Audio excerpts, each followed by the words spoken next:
সাহাবায়ে কেরামের ঈমান কেমন ছিল, সাহাবায়ে কেরামের ভয় কেমন বই ছিল। জিনা করছে, আত্মসমর্পণ করছে, জিনা করছে, পাথরের ঢিল নিয়েছে, জিনা করছে, তওবা করছে, গুনাহ করছে, পাহাড়ের মধ্যে গিয়ে কান্না করছে, গুনাহ করছে করছে করছে, কান্না করে করে করে করে করে নিজের জীবনটা পর্যন্ত আল্লাহর রাস্তায় বিসর্জন দিয়ে দিছে।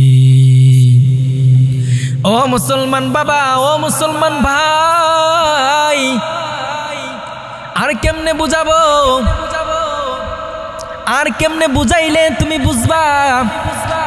কিভাবে বুঝাইতে হবে তুমি আমাকে বলো, আমি তোমাকে বুঝাই। আমি জানি তোমার আমল করতে মন চায় না, কারণ তোমার ভিতরটা মোহর পড়ে গিয়েছে, কারণ তুমি আল্লাহওয়ালা বুজুর্গদের সোহবত থেকে তুমি বঞ্চিত হয়ে আছো। আল্লাহওয়ালা বুজুর্গদের কাছ থেকে তুমি বঞ্চিত হয়ে আছো। আল্লাহওয়ালাদের কাছে গেলে কি হয়, নিজের হালাতের মধ্যে কেমন পরিবর্তন আসে, যাকে বলে সোহবতে আহলুল্লাহ। এই সোহবতে আহলুল্লাহ দ্বারা কি হয়, আল্লাহওয়ালাদের সোহবত দ্বারা বান্দা তোমার কলবটা পর্যন্ত পরিবর্তন হয়ে যায়। আসমানটা আল্লাহ পাক বানাইছে বান্দাদের জন্য। বান্দা আসমানের দিকে তাকাইয়া আল্লাহ তাআলার ওই নিয়ামতের কথাটা চিন্তা করবে। আফালা ইয়ানজুরুনা ইলাল ইবলি কাইফা খুলিকাত ওয়া ইলাস সামাই কাইফা রুফিআত ওয়া ইলাল জিবালি কাইফা নুসিবাত ওয়া ইলাল আরদি কাইফা সুতিহাত। বান্দা তোমাকে আমার আল্লাহ তাআলা কত ভালোবাসে, কত ভালোবাসে যে বান্দাদেরকে দৃষ্টান্ত দিয়ে আমার মাওলা আমার আল্লাহ পাক বলেন এই রকম ভাবে আফালা ইয়ানজুরুনা ইলাল ইবলি কাইফা খুলিকাত। আল্লাহ এই রকম ভাবে আসমানটা দিয়ে দৃষ্টান্ত দিয়েছেন। আল্লাহ বলেন বান্দা তোমরা উটের দিকে তাকাও।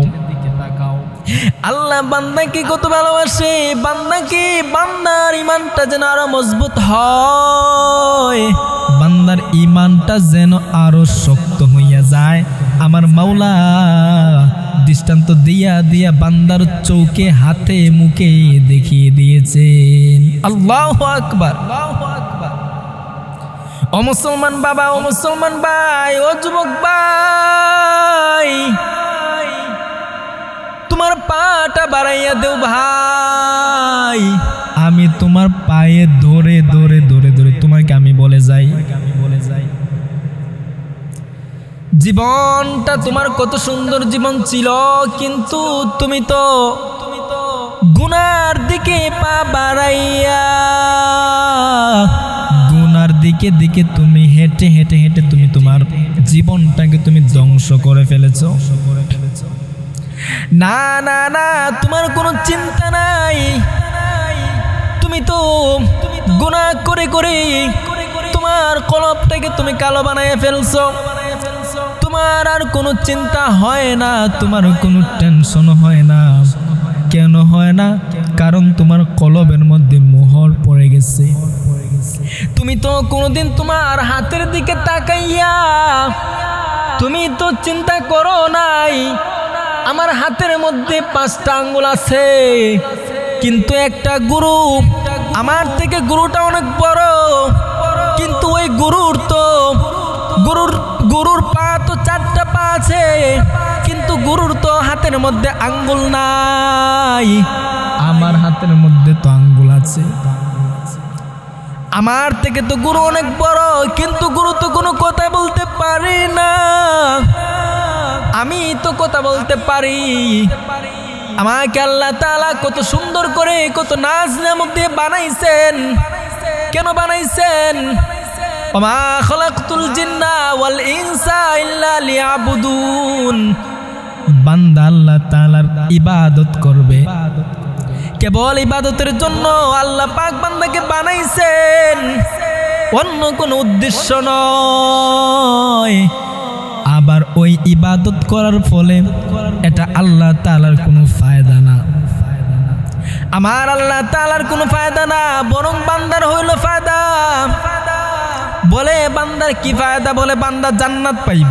কি পাইব ভাই? বান্দা জান্নাত পাবে, ইবাদত করবে, জান্নাত পাবে, বোনাসের উপরে বোনাস পাবে। এটা তো বান্দার লাভ। তাহলে তুমি তো ভাই দুনিয়ার মধ্যে অনেক লভ্যাংশ তুমি খুঁজো, তুমি তো চাও তোমার লাভজনক হোক, তাহলে তুমি কেন বুঝবা না? তুমি কেন আমল করবা না? তোমার তো আমল করার কথা ছিল, তাহলে তুমি কেন ঘাবড়াইয়া যাইবা? তুমি কেন মুয়াজ্জিনে ওই মসজিদের মধ্যে আজানের মধ্যে তোমাকে ডাকার ফলে তুমি কেন মসজিদে নামাজের মধ্যে যাইবা না? কেন তুমি দূরে থাকো? ও ভাই এজন্যই তো আমি বলছি তোমার কলবের মধ্যে, তোমার কলবটা এত গুনাহ করতে করতে কালো হয়ে গেছে, পাথর হয়ে গেছে। আরে পাথরও তো কান্না করে, কিন্তু তুমি তো পাথরের থেকে আরো কঠিন হয়ে গেছো। তুমি তো কান্না করো না, তুমি তো তোমার জীবন নিয়ে কখনো তুমি চিন্তা করো না। গুনাহ করছো কোনো চিন্তা নাই, হতাশ হইও না, আল্লাহর রহমত থেকে তুমি নিরাশ হইও না। বান্দা তোমার কোনো চিন্তা নাই, তোমার কোনো চিন্তা নাই। আল্লাহ বলেন কুল ইয়া ইবাদিয়াল্লাযীনা আসরাফু আলা আনফুসিহিম লা তাকনাতু মির রাহমাতিল্লাহ। আল্লাহ বলেন বান্দা লা তাকনাতু মির রাহমাতিল্লাহ, ও বান্দা আমি আল্লাহ তাআলার রহমত থেকে তুমি নৈরাশ হইয়া যাইও না। বান্দা গুনাহ করছো, আল্লাহ বলেন তুই নৈরাশ হইস না, আমি আল্লাহ তাআলার রহমত থেকে নিরাশ হইস না। আয় বান্দা আয়, আমি আল্লাহ তাআলার কাছে তুই আবার আয়। আমি আল্লাহ তাআলা তোকে আমার কাছে টেনে নিব। আমি তোকে বানাইছি, তোরে বানানোর সাথে সাথে তোর জন্য একটা সুন্দর জান্নাত বানাইছি। ওই জান্নাতটা তোকে পাইতেই হবে। বান্দা গুনাহ করে ফেলছো, ঘাবড়ে যেও না। লা তাকনাতু মির রাহমাতিল্লাহ, আমি আল্লাহ তাআলার দরজা তোমার জন্য খোলা, তুমি ঘাবড়ে যাও না। বরং আমি আল্লাহ তাআলাকে তুমি আরো ডাকো, সেজদা দাও, ওই সেজদার মধ্যে গিয়ে আল্লাহ তাআলাকে ডাকো। আমি আল্লাহ তাআলা তোকে আপন করে নিব।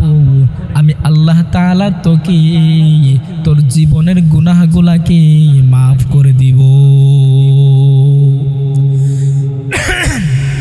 এজন্যই মুহতারাম ভাইও অনেক গুনাহ করেছি, অনেক কিছু করেছি। আমার জীবনের অনেক সময় আমি গানের মধ্যে দিলাম, পুরুষের মধ্যে দিলাম, যাত্রার আদালতে আমি আমার জীবনের অনেক সময় আমি ব্যয় করলাম, কিন্তু আমি আমার আল্লাহর জন্য কখনো আমি একটা রাত আমি আল্লাহর জন্য দেই না। আল্লাহকে ভয় করো, আল্লাহর ভয় অন্তরে ঢুকাও। কেমন ভয় ঢুকাইবা? যেই ভয় সাহাবায়ে কেরাম ঢুকিয়েছেন। সাহাবায়ে কেরাম যদি একটা গুনাহ করে ফেলছেন, সঙ্গে সঙ্গে তাওবা করে ফেলছেন, সঙ্গে সঙ্গে নামাজের মধ্যে দাঁড়িয়ে গেছেন। আরে মুমিন যদি কোনো গুনাহ করে, তাহলে মুমিন সে তার গুনাহকে পাহাড় মনে করে, মুমিন মনে করে সে পাহাড় তার উপরের মধ্যে এসে পড়বে। অর্থাৎ সে যদি একটা গুনাহ করে ফেলে তাহলে সে মনে করবে যে আমি কোনো পাহাড়ের নিচে বসে আছি, হঠাৎ সেই পাহাড়টা আমার উপরে ধসে পড়তে পারে।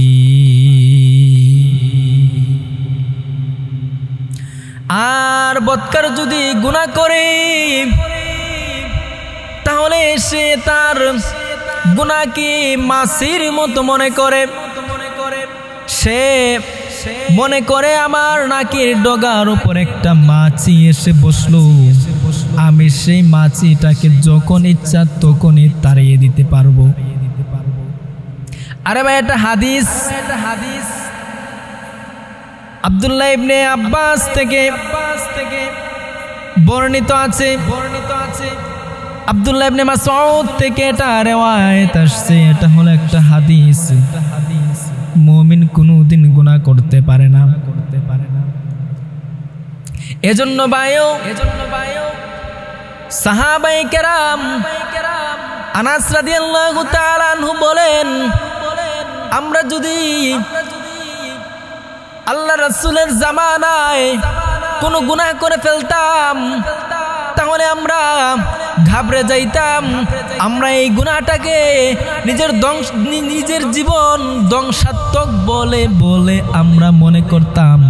আম্মাজান হযরত আয়েশা সিদ্দিকা রাদিয়াল্লাহু তাআলা আনহা বলেন, আল্লাহ রাসূলের জামানায় আমরা যদি আমাদের দ্বারা কোনো গুনাহ হয়ে যাইত তাহলে আমরা এটা নিয়ে অনেক আফসোস করতাম, অনেক কান্নাকাটি করতাম। এজন্য আল্লাহ বলেন, ইয়া আইয়ুহাল্লাযীনা আমানুত্তাকুল্লাহ ওয়া কুনু মা'আস সাদিকিন। আল্লাহকে ভয় করো, আল্লাহর ভয় অন্তরে ঢুকাও। কেমন ভয় ঢুকাইবা? সাহাবায়ে কেরামের মতো ভয় ঢুকাও, যেমন ভয় ঢুকিয়েছেন খলিফাতুল মুসলিমিন হযরত আবু বকর, যেমন ভয় ঢুকিয়েছেন হযরত ওমর, যেমন ভয় ঢুকিয়েছেন আলী, যেমন ভয় ঢুকিয়েছেন ওসমান। আরে আবু বকর তো জান্নাতের টিকিট প্রাপ্ত সাহাবী ছিল। ওই আবু বকর জান্নাতের টিকিট পাওয়ার পরেও এত কান্না করতো। আবু বকর রাস্তা দিয়ে হাঁটতো আর গাছের দিকে তাকাইয়ে বলতো, ইয়া লাইতানি কুনতু উসফুরা। আবু বকর বলতো, আরে আমি যদি মানুষ না হইয়া আমি যদি চড়ুই পাখি হইতাম তাহলে তো আমি আল্লাহ তাআলার দরবারে আমি আবু বকরের কোনো হাজিরা দিতে হইতো না। আমি যদি গাছের পাতা হইতাম তাহলে ইয়া লাইতানি কুনতু ওয়ারাকা, আমি যদি গাছের পাতা হইতাম তাহলে তো আমার কোনো হিসাব নিকাশ ছিল না। আহারে আমার বড় আফসোস হয়, আমি মানুষ হইলাম। আল্লাহর আদালতকে আমি বড় ভয় পাই। আল্লাহর আদালতে আমি আবু বকর দাঁড়ানোর মতো আমল আমার নাই, আমার পুঁজিও নাই। অথচ চিন্তা করে দেখেন, আবু বকর কিন্তু জান্নাতের সার্টিফিকেট পেয়েছে। কথা কোন ঠিক কিনা? এজন্য ভাইও সাহাবায়ে কেরামের জীবনের দিকে তাকান, আবু বকরের জীবনের দিকে শিক্ষা নেন, ওমরের জীবনের দিকে শিক্ষা নেন, ওসমানের জীবনের থেকে শিক্ষা নেন, আলীর জীবন থেকে শিক্ষা নেন।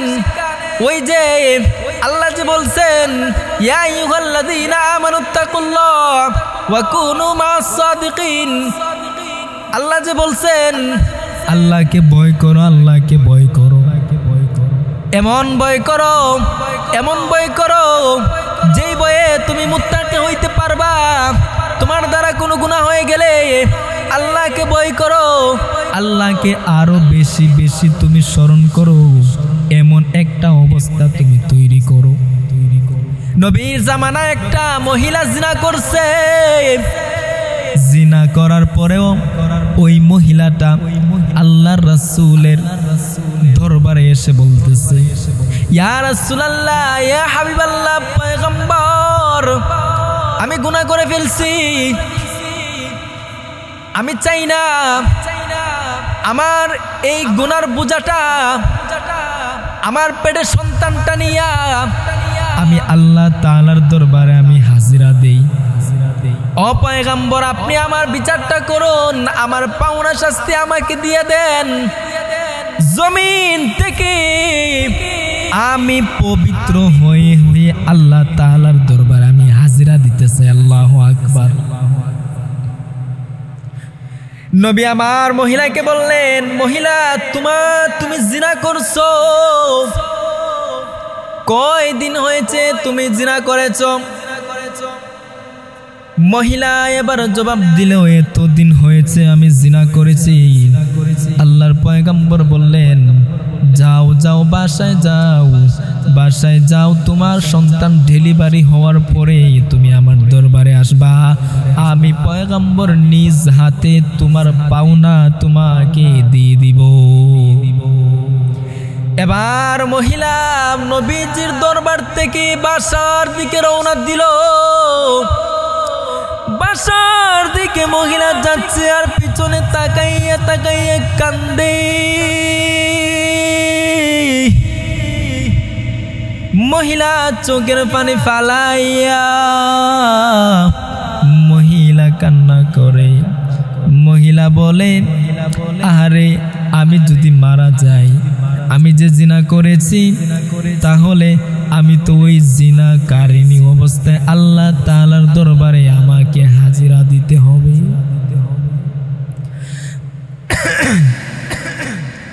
মহিলা এবার বাসার দিকে যাচ্ছে আর কেঁদে কেঁদে যাচ্ছে। বাসায় গিয়ে আল্লাহকে বলে, আল্লাহ, আপনি আমাকে ওই পর্যন্ত হায়াত দিয়ে দিন, যেই পর্যন্ত হায়াত পাওয়ার পর আল্লাহর হাবিব নিজ হাতে আমার পাওনা শাস্তিটা দিতে পারবেন। চিন্তা করছেন? হ্যাঁ, এই যুবক ভাই, তাকওয়া কারে কয়? আল্লাহর ভয় কারে কয়? চিন্তা করছেন? মহিলা এবার তার সন্তানটা ডেলিভারি হয়ে গেল। মহিলা কোলে করে তার সন্তানটাকে নিয়ে পয়গম্বর আরবি রাহমাতুল লিল আলামিনের দরবারে গিয়া বলে, ওগো আল্লাহর পয়গম্বর, আপনি যে আমাকে বলেছিলেন আমার সন্তান ডেলিভারি হওয়ার পর আপনি আমার পাওনা শাস্তিটা দিয়ে দিবেন, এই নেন আমার সন্তান ডেলিভারি হয়ে গেছে, আপনি এবার আমার শাস্তিটা আমাকে বুঝিয়ে দিন। এবার নবীজি ছোট্ট বাচ্চাটার দিকে তাকাইলেন। নবীজি বললেন, আম্মা জান, তুমি বাসায় চইলা যাও, তোমার সন্তানটা যখন হাঁটতে পারবে তখন তুমি আমার দরবারে তুমি আইসো। মহিলা এবার বাসায় চইলা গেল। আবার কান্না করে করে মহিলা বাসার দিকে রওনা দিল। সন্তান হাঁটতে পারে, এই অবস্থা যখন হইছে এবং কাবারও খাইতে পারে, এই অবস্থা যখন হইছে, মহিলা এবার আল্লাহর পয়গম্বরের দরবারের মধ্যে চলে আসলো। মহিলা এবার পয়গম্বরকে এসে বলে, আসসালাতু ওয়াসসালামু আলাইকা ইয়া রাসূলুল্লাহ, ও পয়গম্বর, আপনি যে আমাকে বলেছিলেন আমি সবগুলা পালন করেছি, এই নেন যে আমার সন্তানটা আজকে হাঁটতে পারে, আমার শাস্তিটা আপনি আমাকে বুঝাইয়া দেন। এবার আল্লাহর নবী গর্ত খনন করতে বললেন। সাহাবায়ে কেরাম গর্ত খনন করলো। মহিলার উপর সাহাবীগণ পাথর মারতে আরম্ভ কইরা দিল। মহিলার উপর সাহাবীগণ পাথর মারতে আরম্ভ কইরা দিল। একজন সাহাবী একটা পাথরের টুকরা হাতের মধ্যে নিয়া মহিলার উপর ডিল মারলো। সঙ্গে সঙ্গে মহিলার মাথায় গিয়ে পাথরটা পড়লো আর মাথার থেকে এক ফোঁটা রক্ত ছিটকে গিয়ে একজন সাহাবীর উপরে পড়লো। ওই সাহাবী মহিলার রাটা দেখে সাহাবী বলল, হায় হায়, আফসোস হয়, এত বড় নাফরমান জিনাকারিনীর বান্দার রক্ত আমার উপরে এসে পড়ছে, আমি তোকে বড় ধিক্কার জানাই। যেই মাত্র সাহাবীর এই কথাটা আল্লাহর পয়গম্বরের কানের মধ্যে গিয়া পৌঁছলো, নবী আমার একটা হুঙ্কার দিয়ে বলেন, রে সাহাবী, তুমি জানো না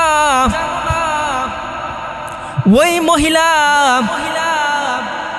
সে জিনা করছে ঠিকই, কিন্তু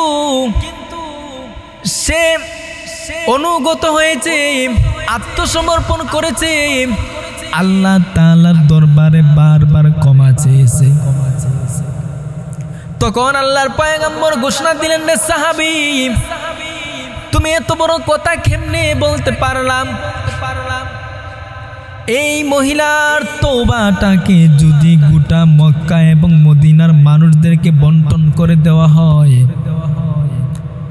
তাহলে সব মানুষ এই তওবা বন্টন করে নিয়ে নিজের জীবনের গুনাহগুলাকে মোচন করে নিতে পারবে। আল্লাহু আকবার! আরো জোরে বলে আল্লাহু আকবার! আরো জোরে বলে আল্লাহু আকবার! সাহাবায়ে কেরামের ঈমান কেমন ছিল, সাহাবায়ে কেরামের ভয় কেমন বই ছিল? জিনা করছে, আত্মসমর্পণ করছে, জিনা করছে, পাথরের ঢিল নিয়েছে, জিনা করছে, তওবা করছে, গুনাহ করছে, পাহাড়ের মধ্যে গিয়ে কান্না করছে, গুনাহ করছে করছে করছে, কান্না করে করে করে করে করে নিজের জীবনটা পর্যন্ত আল্লাহর রাস্তায় বিসর্জন দিয়ে দিছে। ও মুসলমান বাবা, ও মুসলমান ভাই, আর কেমনে বুঝাবো? আর কেমনে বুঝাইলে তুমি বুঝবা? কিভাবে বুঝাইতে হবে তুমি আমাকে বলো, আমি তোমাকে বুঝাই। আমি জানি তোমার আমল করতে মন চায় না, কারণ তোমার ভিতরটা মোহর পড়ে গিয়েছে, কারণ তুমি আল্লাহওয়ালা বুজুর্গদের সোহবত থেকে তুমি বঞ্চিত হয়ে আছো। আল্লাহওয়ালা বুজুর্গদের কাছ থেকে তুমি বঞ্চিত হয়ে আছো। আল্লাহওয়ালাদের কাছে গেলে কি হয়? নিজের হালতের মধ্যে কেমন পরিবর্তন আসে, যাকে বলে সোহবতে আহলুল্লাহ। এই সোহবতে আহলুল্লাহ দ্বারা কি হয়? আল্লাহওয়ালাদের সোহবত দ্বারা বান্দা তোমার কলবটা পর্যন্ত পরিবর্তন হয়ে যায়। আল্লাহওয়ালাদের সোহবত দ্বারা তোমার কলবটা পরিবর্তন হয়ে যায়। এজন্য আমি বলি, আল্লাহওয়ালাদের মজলিসে যাও, আল্লাহওয়ালাদের মজলিসে বান্দা তুমি যাও। ওই যে শাইখে হামিদির দরবারে তুমি যাও, শাইখে আইয়ুবীর দরবারে তুমি যাও, শাইখে দেওনার দরবারে তুমি যাও, শাইখে গহরপুরীর দরবারে যাও, শাইখে বরণীর দরবারে তুমি যাও, শাইখে চরমনার দরবারে তুমি যাও। গিয়ে তুমি হাজারো লক্ষ মানুষ দেখতে পাইবা, যেই মানুষগুলা হাউ মাউ করে কান্না করে, হাউ মাউ কইরা কান্না করতেছে।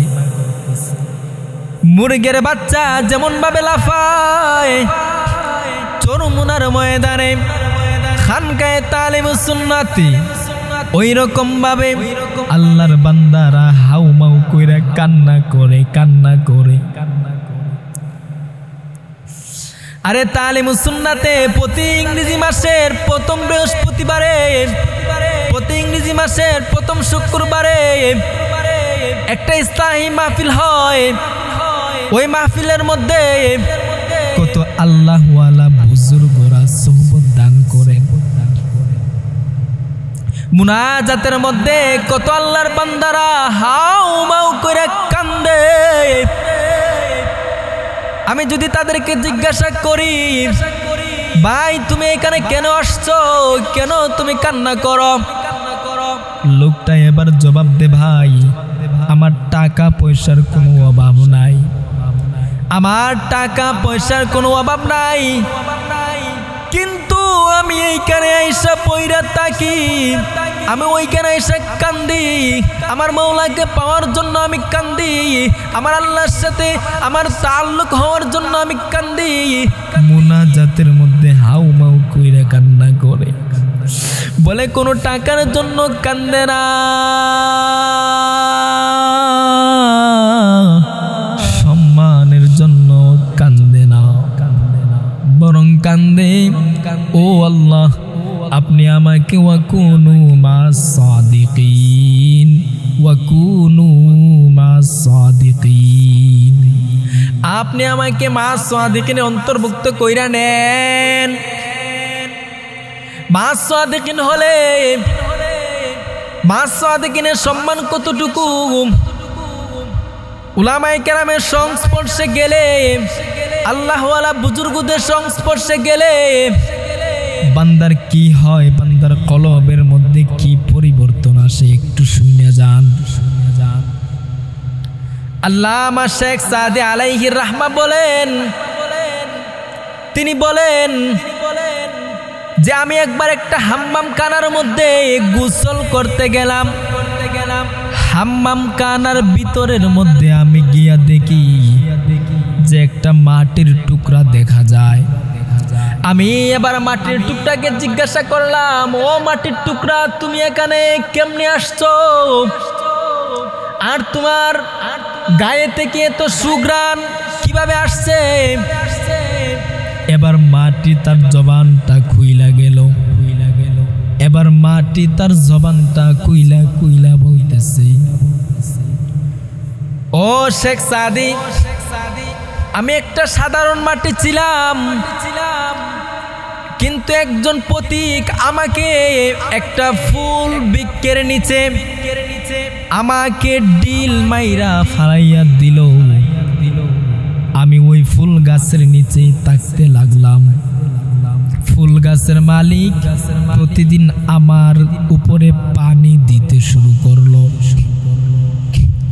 মাটি এবার বলে, ফুল গাছের মালিক প্রতিনিয়ত আমার উপরে পানি দে। এক পর্যায়ে ফুল গাছের মধ্যে ফুল আসলো। ফুল আসার পরে এই ফুলটা ঝরে ঝরে মাটির মধ্যে পড়লো, আর ওই মাটি আমার উপরে এসে পড়লো। ফুলগুলো আমার উপরে এসে পড়ার পরে আমি মাটির গায়ে ফুলের চুয়া লাগছে। ফুলের চুয়া, ফুলের ঘ্রাণ লাইগা যাওয়ার কারণে আমি মাটির গায়ে এত সুঘ্রাণ আসছে, যার কারণে আমি মাটি দামি হয়ে গিয়েছি। এজন্য আল্লাহওয়ালাদের সংস্পর্শে যাও, তুমি দামি হয়ে যাইবা। মাটি সাধারণ মাটি থেকে এত বিশাল দামি হইয়া গেল, তাহলে আপনি আমি কেন আল্লাহওয়ালা বুজুর্গদের সংস্পর্শে গিয়া, আল্লাহওয়ালাদের কাছে গিয়া কেন আমরা আমাদের জীবনটাকে পরিবর্তন করতে পারবো না? কেন পারবো না? অবশ্যই পারবো। এজন্য মুহতারম ভাই ও সুহবতে আহলুল্লাহ, সুহবত নেওয়ার চেষ্টা করুন। আলেম উলামাকে তাজিম করুন, তাদের কাছে যান।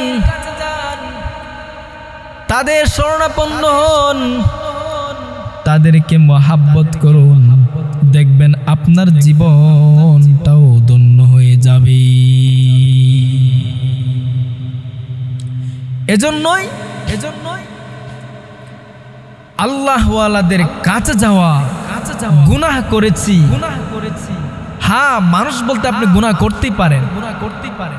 মানুষ যেমন ভুলের ঊর্ধ্বে নন, তেমনি মানুষ গুনাহের ঊর্ধ্বেও নন। গুনাহ করতে পারে, তবে অপশন আছে। গুনাহ তুমি করেছো, কিন্তু তোমাকে আবার তওবা করতেই হবে, নত হতে হবে। যে মানুষ শ্রেষ্ঠ নাকি ফেরেশতা শ্রেষ্ঠ? জবাব দেন। বলবেন মানুষ শ্রেষ্ঠ। তো মানুষ কেমনে শ্রেষ্ঠ ভাই? মানুষ তো সারাক্ষণ ফেরেশতাদের মতো ইবাদত করে না। সে তো গুনাহ করে, ইবাদত করে, সে তো জিনা করে, আবার তওবাও করে, তাই না? কিন্তু ফেরেশতা তারা তো গুনাহ করে না। তারা যে রুকুতে আছে রুকুতে, যে সেজদাতে আছে সেজদাতে, যে আল্লাহ পাক যাকে যে কাজে দায়িত্ব দিয়ে নিয়োজিত রেখেছেন সে সেটার মধ্যেই নিমজ্জিত আছে। তাহলে মানুষ আমল করে না এতটুকু, তারপরে মানুষ শ্রেষ্ঠ কিভাবে হলো? বলেন। হ্যাঁ, মানুষ ওই দিকেই শ্রেষ্ঠ। আল্লাহ পাক নিজেই বলেছেন যে বনি আদম গুনাহ করবে, আবার তওবা করবে। এটাই হলো তাদের শ্রেষ্ঠত্ব, এটাই হলো তাদের বরত্ব। এজন্যই আমি আল্লাহ পাক বনি আদমকে শ্রেষ্ঠত্বের মর্যাদার শিখরে আমি আল্লাহ পাক ঘোষণা দিয়ে, সৃষ্টির সেরা জীব আমি তাদেরকে ঘোষণা দিয়ে দিলাম, সুবহানাল্লাহ। কিন্তু ফেরেশতাদেরকে আমি আল্লাহ পাক এটা দেই নাই, কারণ ফেরেশতারা আমল করতে জানে, গুনাহ করতে জানে না। কিন্তু যে ভুল করে, ভুল স্বীকার করে নত হয়, সে সম্মানে রূপান্তরিত হয়ে যায়, ঠিক কি না? কিন্তু ফেরেশতারা ভুল করে না, তারা নত হয় না, ভুল করে না, মানে একটার উপরে আছে। এজন্য মানুষ শ্রেষ্ঠ, মানুষ শ্রেষ্ঠ। ও মুসলমান বাবারা, ও মুসলমান ভাই, মানুষকে আল্লাহ পাক কত ইজ্জত আর কত সম্মান দিয়ে বানাইলেন। মানুষ আল্লাহ পাকের ইবাদত করার জন্য আল্লাহ পাক মানুষ বানাইলেন। মানুষ যদি কোনো গুনাহ করে তাহলে আবার আল্লাহ পাকের কাছে মানুষ নত হইয়া যাইবে। এটাই হলো মানুষের শ্রেষ্ঠত্ব, এটাই হলো মানুষের বরত্ব। মানুষ নবীর প্রেম ভিতরে ঢুকাইব, নবীর সাথে ভালো সম্পর্ক রাখবে, বেশি বেশি নবীর উপর দুরূদ শরীফ পাঠ করবে। দুরূদ শরীফ পাঠ করলে কি হয়? নাসাই শরীফের মধ্যে একটা হাদিস আসছে, আল্লাহর নবী বলেন, মান সাল্লা আলাইয়া ওয়াহিদাতান সাল্লাল্লাহু আলাইহি আশারা সালাওয়াতিন। যে আমি রাহমাতুল লিল আলামিনের উপরে একবার দুরূদ শরীফ পাঠ করবে, আমি রাহমাতুল লিল আলামিনের পক্ষ থেকে তার উপর 10টা দুরূদ শরীফ বর্ষণ করা হবে। শুধু যে দুরূদ শরীফ বর্ষণ করা হবে এমন নয়, ওয়া খুত্তাত আনহু খাতিয়াতিন। আল্লাহর নবী বলেন, ওয়া খুত্তাত আনহু খাতিয়াতিন, বরং তার জীবন থেকে 10টা গুনাহকে মাফ করে দেওয়া হবে। আল্লাহু আকবার। 10টা গুনাহকে মাফ করে দেওয়া হবে। ওয়া রুফিআত লাহু 10 দারাজাতিন, এবং তার জীবনের মধ্যে 10টা দরজা বুলন্দ করা হবে। তার জীবনের মধ্যে 10টা সম্মানের দরজা বৃদ্ধি করা হবে। আল্লাহু আকবার। এজন্য মুহতারম ভাইও বেশি বেশি দুরূদ শরীফের আমল করা, বৃহস্পতিবার রাত্রিতে অনেক দুরূদ শরীফ পাঠ করা। আপনারা তো দুরূদ শরীফ পাঠ করবেন, এখন দুরূদ ইব্রাহিম লম্বা দুরূদ শরীফ পাঠ করা শুরু করে দিতে পারেন। হ্যাঁ, আপনি এটাও পড়তে পারেন, তবে আমি আমার শাইখের জবান থেকে বেশি সময় এটাই শুনেছি। আমার শাইখ বলেন, দাইলা সুন্নাল্লামা মুস্তাকিম বিল্লাহ হামিদি হাফিজাহুল্লাহ, হযরতের সাথে অনেক সময় সফরের মধ্যে হযরত বলতেন লম্বা দুরূদ পড়বা। হ্যাঁ, পড়তে পারো, তবে তুমি যদি ছোট ছোট দুরূদ সাল্লাল্লাহু আলাইহি ওয়াসাল্লাম তুমি পাঠ করো, তাহলে তুমি দুরূদ ইব্রাহিম লম্বা সময় নিয়ে যত নিয়ে তুমি একবার পাঠ করতে পারবা। কিন্তু এই সাল্লাল্লাহু আলাইহি ওয়াসাল্লাম এর ভিতরে তুমি কমপক্ষে 10 থেকে 15 বার তুমি পাঠ করতে পারবা।